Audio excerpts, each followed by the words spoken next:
Hitler வந்தாராம் ஒரு பெரிய கப்பல் மேலே ஒரு இங்கிலீஷ் கேப்டன் எதிரில் நிற்கிறான். அவனுக்கு பெரிய ஆச்சரியம், இந்த ஆள் எப்படி இப்படி ஒரு தனி மனிதனாக இருந்துட்டு உலகத்தையே இப்படி இந்த பாடுபடுத்துறாரு அப்படின்னு சொல்லி உன்னுடைய வெற்றிக்கு என்ன காரணம்னு கேட்டாரான் அந்த இங்கிலீஷ் கேப்டன்.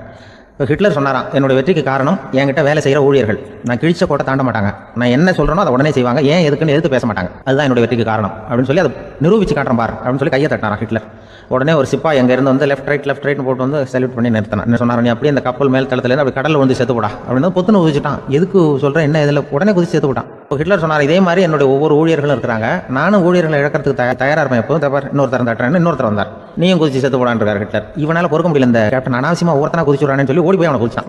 தனியாக எடுத்துட்டு போய் அந்த சிப்பாயிட்ட கேட்டாரான் அந்த இங்கிலீஷ் கேப்டன், ஏன்ப்பா அந்த ஆள் குதிக்க சொல்கிறான்னா நீ ஏன் எதுக்குன்னு கேட்கறது இல்லையா, உடனே குதிச்சு செத்து போறீங்களே, இதெல்லாம் என்ன அநியாயம் அப்படின்னு இருக்கான் அந்த இங்கிலீஷ் கேப்டன். கையை பிடிச்சிட்டு உடனே அந்த சிப்பாய்க்கு கோவம் வந்துட்டு தான், உடையா கையை இவன்ட்ட வேலை பார்க்கறதோட உழுந்து செத்து போகலாம், நான் குதிக்கிறான், அனாவசியமாக எதுக்கே இருக்க சொல்கிறேன் அப்படின்னு சொல்லி குதிச்சுட்டானா. அதனால் இந்த உடனே சொல்கிறத செய்கிறாங்க பாருங்கள், அவளை நம்பக்கூடாது.